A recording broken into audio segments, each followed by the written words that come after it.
ఇందాక శ్రావ్య ఫోన్ చేసి నువ్వు ఆ ఇంటికి వెళ్ళినట్టు చెప్పింది. అంత రాత్రిపూట ఎందుకు వెళ్ళావు? అది శ్రావ్య పెళ్ళికి నేను ఏ గిఫ్ట్ ఇవ్వలేకపోయానండి. అందుకని రాత్రి వెళ్ళి కృష్ణుడి బొమ్మ ఇచ్చొచ్చాను. మరి నైట్ ఆ విషయం నాకు చెప్పొచ్చు కదా, మరి నాతో కూడా చెప్పకుండా వెళ్ళావు. మీతో చెప్తే వెళ్ళనివ్వరేమోనని చెప్పలేదండి.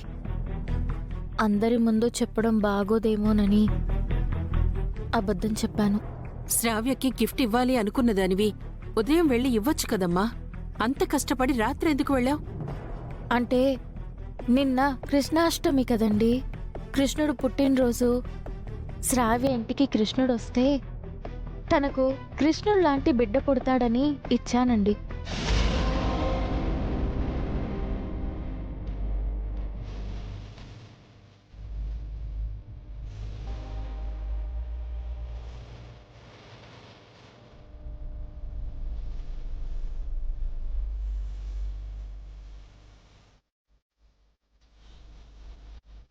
నువ్వెంత మంచిదానివి ఆలియా.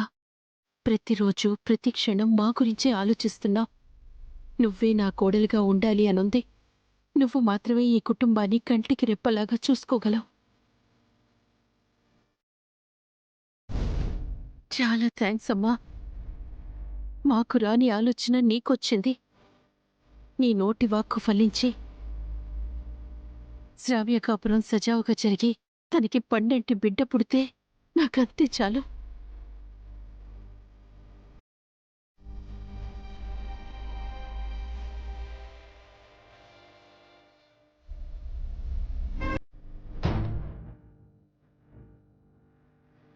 మీరు చేసింది మంచి పనే కానీ ప్రమాదకరమైన పని కూడానండి.